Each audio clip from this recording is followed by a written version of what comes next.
BPBD Kabupaten Pasangkayu dan seluruh unsur dalam kebencanaan dituntut untuk selalu siap dan siaga mengantisipasi bencana alam. Apalagi Provinsi Sulawesi Barat masuk dalam wilayah rawan bencana di Indonesia. Pemirsa, kita telah terhubung dengan reporter kami Resaldi Safitri yang akan melaporkan langsung dari Pasangkayu. Resaldi, sejauh mana kesiapan BPBD Pasangkayu dalam peran kebencanaan dan langkah-langkah mitigasi apa saja yang sudah dilakukan? Silakan Resaldi. Baik, terima kasih rekan di studio dan saudara. Mitigasi bencana menjadi salah satu hal yang terpenting dalam kewaspadaan bencana sejak dini.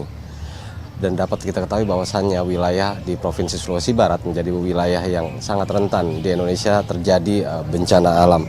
Dan untuk itu kehadiran Badan Penanggulangan Bencana Daerah juga sangat dibutuhkan dalam hal ini. Dan untuk mengetahui sejauh mana upaya yang telah dilakukan BPBD Kabupaten Pasangkayu, saat ini kita telah bersama dengan Kepala Pelaksana BPBD Kabupaten Pasangkayu, Bapak Nyoman Suandi. Selamat sore, Pak Nyoman. Sore.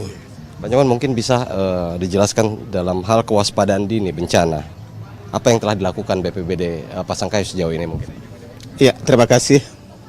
Alhamdulillah, Astungkaro, kita sudah melewati suatu transisi COVID-19, tetapi kita tidak boleh lengah. Ada suatu kondisi yang harus kita waspadai akhir-akhir ini, yaitu perubahan iklim. Perubahan iklim ini memberikan frekuensi bencana di Indonesia itu semakin meningkat, termasuk di Pasangkayu. Jadi berdasarkan indeks risiko bencana yang telah dirilis oleh BNPB, jadi Pasangkayu ini indeks risiko bencana, kalau terjadi bencana itu kita berada di urutan ke-55 dari 416 kabupaten kota yang ada di Indonesia. Dan Sulawesi Barat itu menempati puncak ya indeks risiko bencana yang paling rawan ketika terjadi bencana ini terkait dengan indeks daerah kita dalam hal penanganan bencana. Oleh sebab itu, BPBD Pasangkayu sudah melakukan langkah-langkah untuk mengantisipasi mitigasi bencana ini. Pertama, penekannya itu adalah di pencegahan, upaya-upaya pencegahan yang kita lakukan. Pertama, memperkuat kelembagaan. Ya, lembaga ini harus berdiri secara mandiri, kemudian diperkuat juga oleh tim yang kita bentuk. Ada pusat pengendalian operasi Pusdalob dan juga tim reaksi cepat yang kita miliki, sehingga memberikan pelayanan yang cepat terhadap masyarakat apabila terjadinya bencana. Kedua itu tentunya pengembangan sumber daya manusia yang tersertifikasi. Ini sangat penting sekali.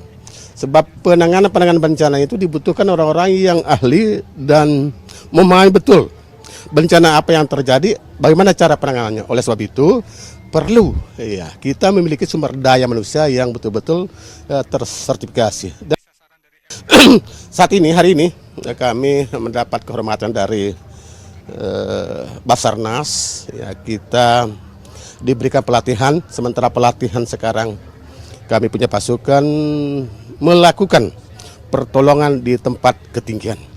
Ini terkait dengan kemampuan anak-anak kita di dalam menangani bencana. Kemudian juga kita melakukan upaya-upaya sosialisasi ke masyarakat. Seperti baru-baru ini di sekolah-sekolah, di masyarakat secara umum, kemudian di lembaga pemasyarakatan, kita lihat potensi bencana yang ada di mana. Kita sudah berikan sosialisasi di 6 kecamatan baru-baru ini. Ini tujuannya untuk memberikan pengetahuan awal,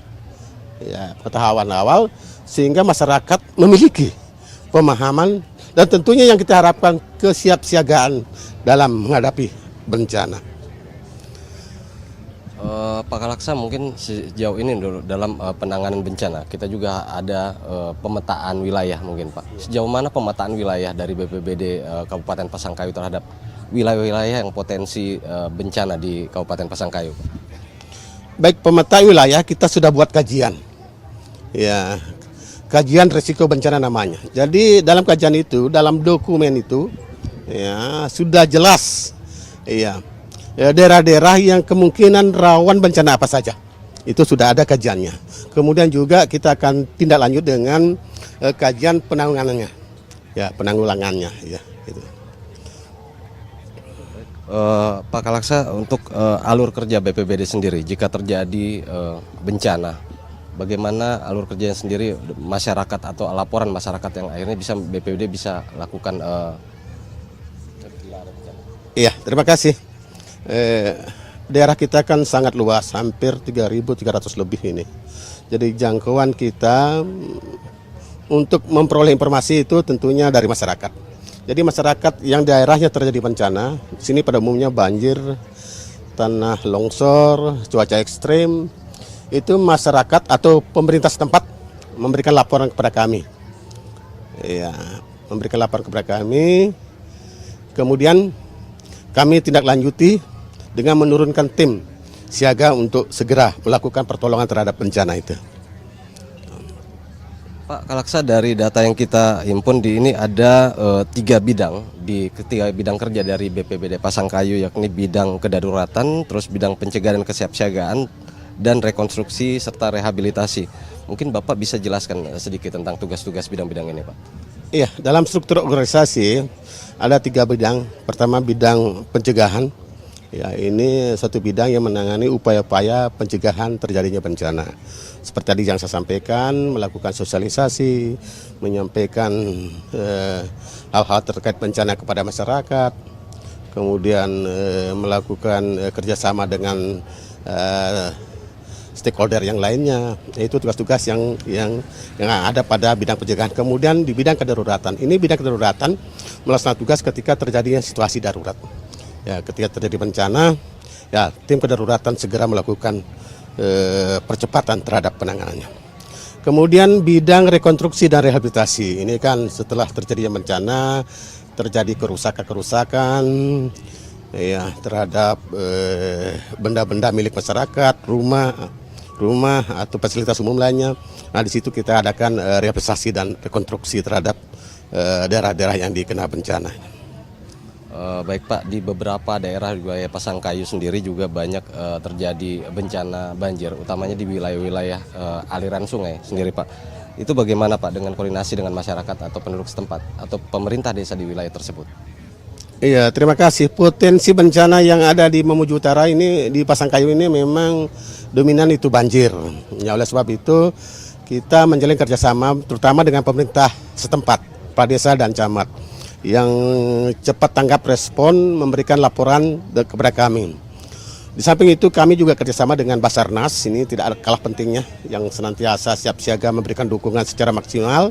Kemudian juga pihak dari TNI Polri, PMI, Tagana dari sosial, dan seluruh stakeholder yang ada di sini memberikan dukungan maksimal apabila terjadinya bencana. Jadi Pak, di wilayah-wilayah bencana seperti daerah di Pasangkayu yang sering banjir itu sampai saat ini masih banyak masyarakat yang bermukim di sana. Mungkinkah ada relokasi dari pemerintah setempat untuk menjauhkan masyarakat dari titik lokasi yang rawan bencana tersebut mungkin?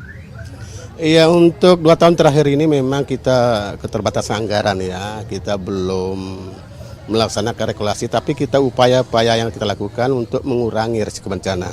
Seperti kita membuat saluran buang ya di beberapa tempat di kecamatan yang ada di daerah kita ini untuk mengurangi ya genangan air yang ada di daerah-daerah tersebut.